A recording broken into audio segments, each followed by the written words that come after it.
오늘 여러분 함께 본 이 시편 133편의 내용은 우리가 너무나 잘 알고 있는 그런 내용입니다.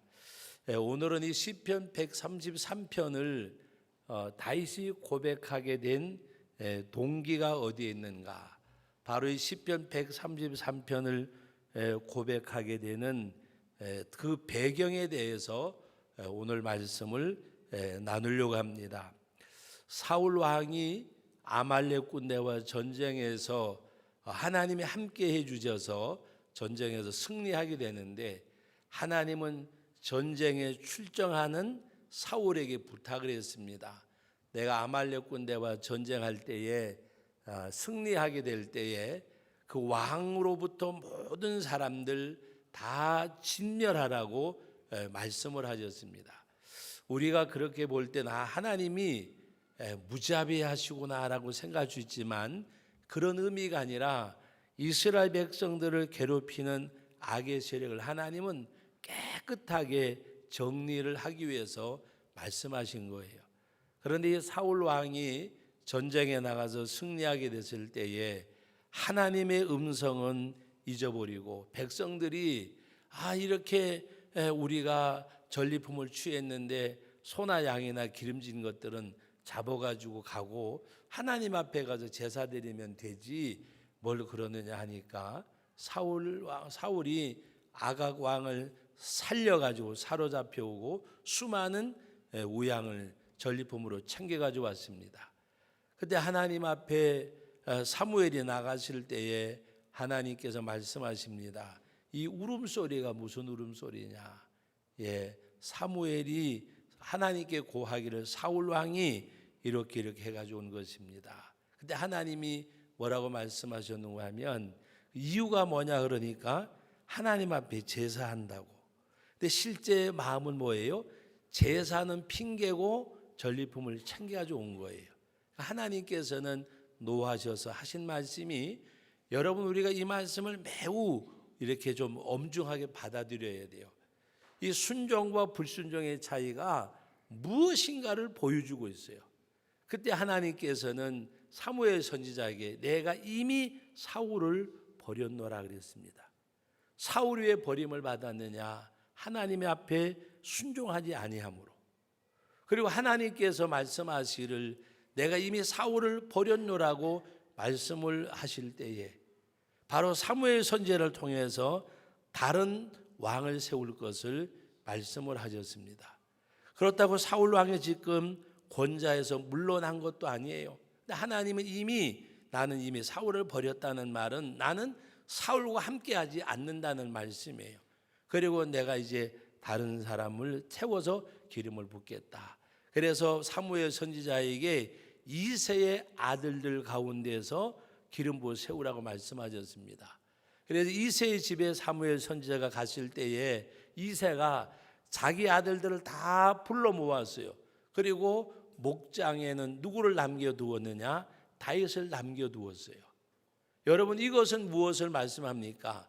아버지 생각에도 다윗은 왕제라고 생각지를 않았기 때문입니다. 그래서 아들들을 이제 7 아들을 사무엘 선지자 앞을 지나가게 할 때에 엘리압이 용모가 준수하고 정말 남자답게 생겼습니다. 맏아들이. 그래서 기름 부으려고 한 하나님이 아니라 7째까지 다 지나가는데 아니라고 말씀하셨어요. 그리고 하나님이 이새에게 사무엘 선지자를 통해서 내 아들이 다냐? 아닙니다. 하나가 있긴 있는데 지금 양을 치고 있습니다. 내가 그를 불러오기 전에는 먹지도 마시지 않겠노라. 그리고 그를 불러오게 했습니다.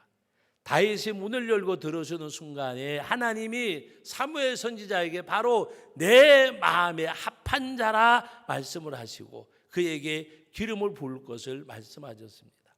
그래서 다윗이 바로 사울에 이어서 즉위식은 아니지만 사울 왕이 지금 권좌에 앉아 있고 하나님은 이 다윗에게 기름을 부어서 이제 왕으로 세우도록 말씀하셨습니다.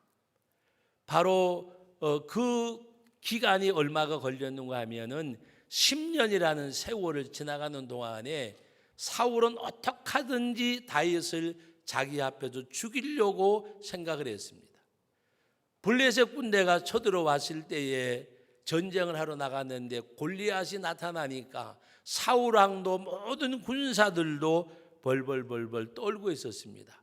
기골이 장대한 자가 너희들이 섬기는 하나님이 너희와 함께 하느냐 한번 나와보라는 그런 말로 이스라엘 백성들을 우롱하고 조롱할 때 자기 형들의 안부를 물으러 왔고 아버지의 심부름을 왔던 다윗이 마음에 어떤 생각이 났는가 하면 살아계신 하나님을 욕되게 하는 저 할례받지 못한 자가 누구냐? 그럴 때 형들은 너는 까불지 말고 잠잠하고 있어라. 그때 그는 멈추지 않고 바로 사울 왕에게 나가서 자기가 나갈 것을 그리고 그와 싸울 것을 자청을 할 때에 갑옷을 입혀주니까 몸에 맞지 않습니다. 벗어버리고 우리가 너무나도 잘 아는 말씀처럼 이 할례받지 못한 자가 하나님을 욕되게 하느냐? 너는 창과 검과 방패를 가지고 나오지만은 나는 만군의 여호와 이름으로 내게 나가노라. 골리앗이 볼 때에는 내가 지금 뭐 하러 오느냐? 너무 이렇게 가소롭게 볼 때에 그는 양 칠 때 사용하는 물맷돌을 가지고 골리앗을 넘어뜨립니다. 승리하고 돌아오는 길에 여인들이 말합니다. 다윗이 죽인 자는 만만이요 사울은 천천이라고 하니까 사울 왕 속에 분노가 생기는 거예요. 어떻게 하든지 이 다윗을 이제는 죽여야 되겠다. 그래서 그의 평생에 다윗의 바로 원수가 되어졌더라, 적대자가 되어졌더라고 말씀을 하셨어요. 그래서 다윗을 죽이려고 어떤 꾀를 냈는가 하면 자기 딸 메랍을 다윗에게 이제 너에게 내가 네 딸을 주고 사위로 삼을 거니까 블레셋 군대와 나가서 싸우라 그랬어요. 그때 다윗이 하는 말이 나는 천한 자라 내가 어떻게 왕의 부마가 될 수가 있겠습니까? 라고 이제 그러면서도 마음속에는 왕의 부마가 되고 싶은 마음이 왜 없겠어요? 나같이 천한 사람도 나 같은 사람도 받아주겠습니까? 라는 마음을 가지고 나가서 전쟁에서 승리하고 돌아오는 순간에 이 메랍을 무올라 사람이라고 하는 아들에게 줘버려요. 다윗이 죽을 줄 알았는데 살아서 돌아오니까 다른 사람에게 그 딸을 시집을 보냅니다. 그리고 다윗에게 또 이야기를 해요. 내가 아직 내 딸 미갈이 있는데 미갈이 너를 좋아하고 너도 미갈을 좋아하니까 내가 그를 너에게 줄 테니까 가가지고 블레셋 사람의 군사의 포피를 100개를 잘라가지고 오라는 거예요. 그러니까 다윗이 가가지고 100개를 자른 것이 아니라 200사람의 포피를 잘라가지고 왔어요. 그때 어쩔 수 없이 미갈을 주었는데 왜 이렇게 했냐? 어떻게 하든지 간에 사울을 죽이려고. 사울은 다윗을 죽일 수 있는 기회가 있었습니다. 그러나 그는 사울을 죽이지 아니하고 내가 어떻게 하나님이 기름 부어 세우신 왕을 내가 죽일 수 있겠느냐? 여러분, 하나님이 이미 사울은 버렸고 다윗을 왕으로 세우시겠다고 기름을 부었어요. 정당성을 확보한 다윗이에요. 사울을 죽여도 누가 말할 사람이 없어요. 사울의 일가 외에는. 그러나 다윗은 하나님의 역사를 기다리고 내가 어떻게 사울을 죽일 수가 있겠느냐. 그리고 그에게 인간적으로는 장인어른도 되지만 하나님의 기름 부어 세우신 하나님의 사람을 내가 어떻게 그에게 손을 대겠느냐. 그리고 죽을 수밖에 없는 죽일 수 있는 기회를 2번이나 그냥 넘어가 버리고 여러 번 사울은 다윗을 죽이려고 할 때에 그 여러 번 죽을 고비를 많이 넘기면서도 그는 사울을 죽이지 않았습니다. 그러던 때에 바로 그 길보아산 전투에서 사울과 요나단이 죽게 됩니다. 사울이 패잔에 그 가까이 왔을 때에 내가 어떻게 이방 사람들의 칼에 죽겠느냐라고 하면서 자기 칼을 빼어서 자기가 거기 엎드러져서 죽었습니다.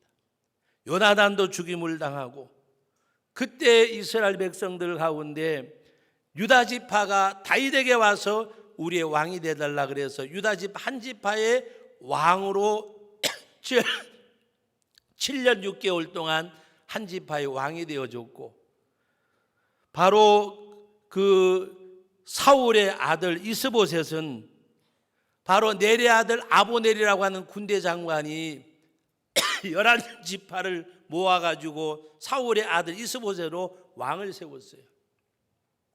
그리고 7년 6개월이라는 시간이 지나가는 동안에 여러 가지 많은 환난과 고난을 당한 바로 다윗이었지만 인위적으로 하지 아니하고, 그리고 나중에 이스보셋이 죽고 난 다음에 11지파의 족장들이 찾아와서 왕이 되어달라고 할 때에 그때 그가 통합 이스라엘의 왕이 되어지는데, 그때 수도는 유다는 헤브론이었고 이스라엘은 마하나임이었습니다. 어디다 수도를 정할까 하다가 양쪽에 어느 한쪽에 치우치지 않기 위해서 여보스 족속이 차지하고 있던 예루살렘을 정복하기로 결심을 하고 12지파가 함께 모여서 여보스 지파가 점령하고 있던 예루살렘을 향해 올라가는데, 그때 여보스 족속들이 뭐라고 조롱을 하는가 하면, 다리 저는 자와 앞을 못 보는 자들이 나가도 너희들은 물리칠 수 있다. 앞을 못 보는 사람과 저는 자들이 나가도 이스라엘 군대를 쳐부술 수 있다고 하는, 군사력으로 비교가 되지 아니하는, 그러나 다윗은 하나님을 의지하고 12지파를 데리고 예루살렘 성에 바로 여보스 족속을 물리치고 입성하게 됩니다. 그리고 예루살렘을 통합 이스라엘의 수도로 정하고 블레셋에 가 있던 하나님의 법궤를 이제 예루살렘으로 갖고 오게 되는데, 우리가 사무엘 하에서 보면 그 다윗이 하나님의 법궤를 옮겨올 때에 법궤 앞에서 춤을 추고 하다가 하의가 벗겨졌어요. 그러니까 그의 아내 미갈이 하는 말이, 왕이 좀 채통을 지켜야지 그게 뭡니까 라고 이야기할 때에 다윗은 거기에 개의치 아니하고 내가 더 천하여질지라도 나는 즐거워하고 기뻐하리라. 그래서 이스라엘 백성들이 유다 지파로 이스라엘로 나누어졌다가 통합 나라를 만들고 하나가 되어져서 바로 예루살렘 도성에 있던 여보스 족속과 싸울 때에 비로소 그들이 하나 되는 역사를 이루게 됩니다. 그리고 블레셋에 있던 법궤를 가지고 올 때에 그때 하나님 앞에 감격에 찬 고백의 내용이 오늘 133편의 내용이에요. 형제가 연합하여 유다와 이스라엘로 갈라져 있던, 한 지파와 11지파가 갈라져 있던 이 이스라엘 백성들이 예루살렘 성을 향하여 전장하러 하나가 되어졌고, 하나된 이스라엘이 블레셋에 된 법궤를 가지고 예루살렘으로 옮겨올 때에 그가 고백하는 내용이, 형제가 연합하여 동거함이 어찌 이리 선하고 아름다운고. 여러분 생각해 보세요. 사무엘 선지자에게 기름 부음 받은 지가 17년 6개월이 지났어요. 17년 6개월이 지난 다음에야 통합 이스라엘의 정식 왕이 되어지는 다윗의 심정. 우리가 여기서 간과하지 말아야 될 것은, 다윗은 인위적으로 하지 아니하고 하나님의 역사하심을 기다렸다는 사실입니다.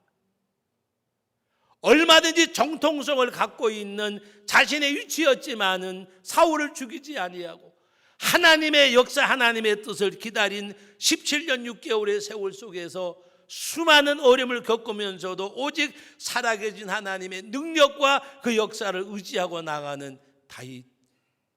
그 수많은 세월 속에서 하나님의 법궤를 예루살렘으로 옮겨오는 다윗의 마음의 감격은 얼마나 컸겠습니까?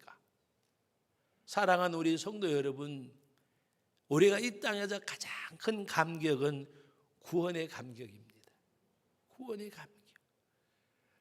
나는 영원히 지옥 갈 수밖에 없고 지옥의 백성이고 어둠의 자식인데, 하나님의 아들이 그는 기묘자라 전능자라 살아계신 하나님이라 전능하신 아버지, 살아계신 하나님, 평강의 왕으로 이 땅에 오신 그분이 바로 임마누엘 되셔서 나와 함께 하시고 나를 구원하신 주님, 그 주님 앞에 우리 어떤 것으로도 대신할 수 없는 그 은혜를 입은 우리들, 법궤를 예루살렘으로 옮기는 다윗처럼 하나님 앞에 구원의 노래를 부를 수 있는 우리들이 되어져야 합니다. 형제가 연합하여 동거함이 어찌 이리 아름다운고, 남북으로 갈라져 있다가 통일되어져서 예루살렘 도성을 점령을 하고 하나님의 법궤를 옮겨가는 가운데서 형제가 연합하여 동거함이 어찌 그리 선하고 아름다운고. 이것을 어디에다가 비교했는가 하면 당시에는 어떤 왕의 대관식보다가도 하나님 앞에 더 중하게 여겨졌던 대제사장이 세워지는 바로 그 광경을 말씀과 접목을 했는데, 바로 머리에 있는 기름이 수염곧 아롬의 수염이 흘러서 그 옷깃에 내림 같고, 제사장을 세울 때에 에봇을 입은 제사장 머리 위에 그 첫 제사장이 아론이잖아요. 아론이 하나님의 제사장으로 세워질 때에 그 머리에 기름을 부으니까 수염 곧 아론의 수염이 흘러서 에봇을 적시고 그 옷깃에 내림 같은 이 하나님의 역사하심, 하나님의 임재의 상징인 것을 하나님 앞에 어떻게 고백을 해요? 남북이 하나 되어져서 예루살렘을 향하여 올라가면서 부르는 이 찬양, 형제가 연합하여 동거함이 어찌 그리 선하고 아름다운고, 머리에 있는 보배로운 기름이 수염 곧 아론의 수염이 흘러서 그 옷깃에 내림 같고, 그 하나님을 찬양하는 것. 그리고 고백합니다. 헐몬에 있으리 시온의 산들의 내림 같도다. 여러분, 앞에 부분은 영적이라고 하면 뒤에 부분은 육적인 산 가운데 하나님의 은혜를 헤아리는 것.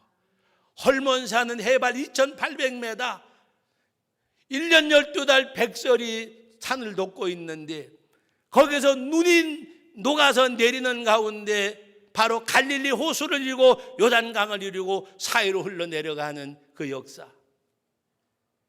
아침만 되어지면 헐몬산에서 이슬이 내려서 온 산들을 적시고 거기에 우리로 말하면 오곡백과가 자라서 그들이 먹고 살 수 있는 것. 하나님의 은혜.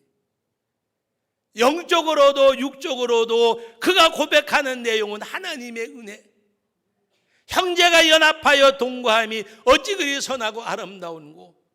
이런 고백을 하는 가운데서 머리에 있는 보배로운 기름이 수염 곧 아롬의 수염에 흘러서 꽃깃에 내린 같고, 헐몬의 이슬이 시온의 산들에 내린 같도다. 영육간에 주시는 하나님의 은혜를 찬미하는 이 아름다운 모습. 그리고 결론이 뭐예요? 이 아름다운 모습을 보시고 여호와께서 거기서 복을 명하셨나니 곧 영생이로다. 영생이로다. 여러분, 세상에서 아무리 부귀영화와 존귀가 좋다고 해도 100년 안팎 살다 가잖아요. 가잖아요. 흉악한 범죄자도 죽으면 기소유예가 되고 말잖아요. 아무리 부귀영화가 있어도 이 땅을 떠날 때에는 나와는 아무 상관이 없잖아요.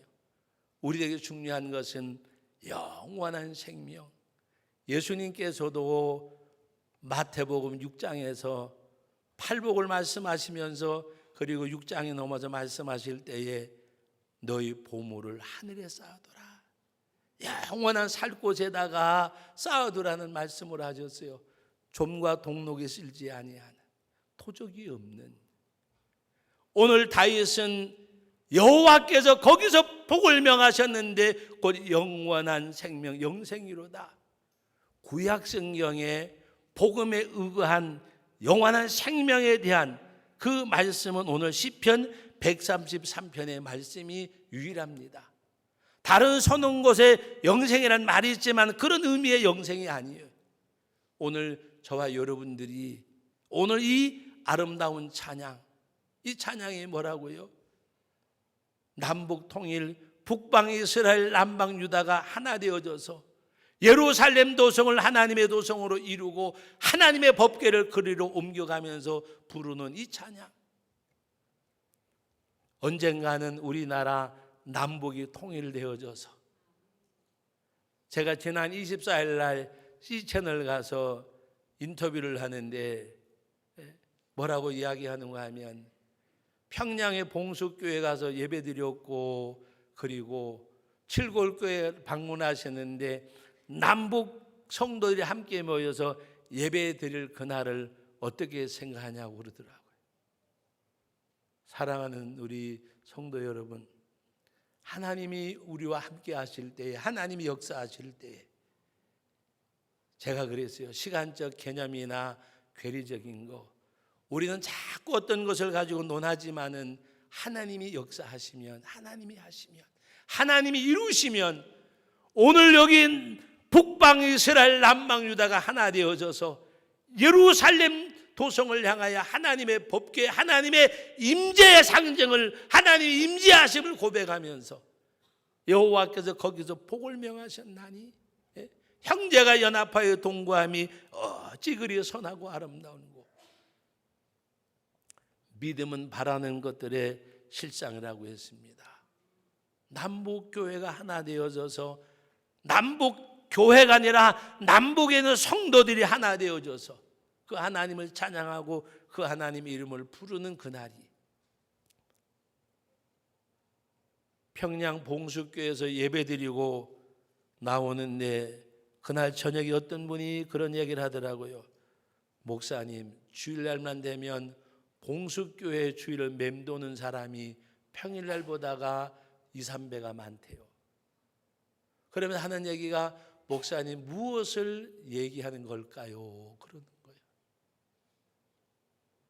내놓고 신앙생활하지 못하는 이들이 마음속에 품고 있는 예수님, 자유롭게 들어갈 수 없는 예배당 주일을 돌면서, 주일날이면 예배당 주일을 돌면서 그 마음에 흐르는 눈물과 보이지 않는 통곡의 기도가 왜 없겠어요? 우리는 하나님 앞에 한 주간만 안 나가도 전화하고, 또 안 보이면 전화하고, 뭐 하셨어요? 예배 드리러 오세요. 왜 빠지셨어요? 어디가 아프세요? 신방하고 물어보고 찾고, 거기는 물어보는 사람, 찾는 사람 아무도 없고, 주일날 되면 어디 가서 예배 드릴 수 있는 장소도 없고, 예배당은 지어져 있지만 아무나 출입할 수 없고. 제가 그날 교회 들어오는 사람들을 다른 일 하는 것처럼 하면서 지켜봤어요. 예배당에 올라가는데 사인을 이름을 적고 올라가더라고요. 아무나 들어갈 수 없는.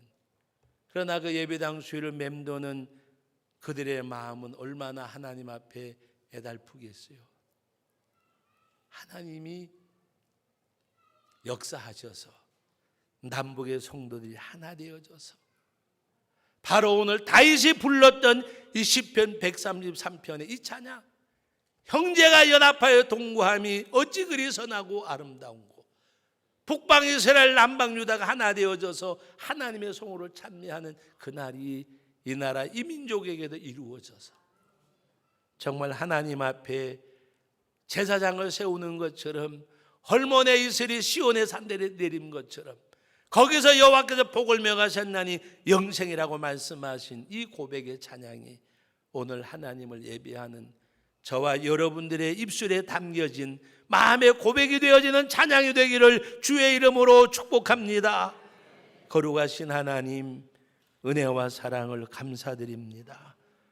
오늘도 다윗이 하나님 앞에 소리 높여 찬양하는 이 거룩한 하나님의 성호, 아버지 하나님, 남북한 성도들이 부를 그날이 속히 오게 해주시고, 우리 사랑하는 성도들의 삶 속에 이 고백이 있게 하옵소서. 예수님의 이름으로 기도하옵나이다. 아멘, 아멘.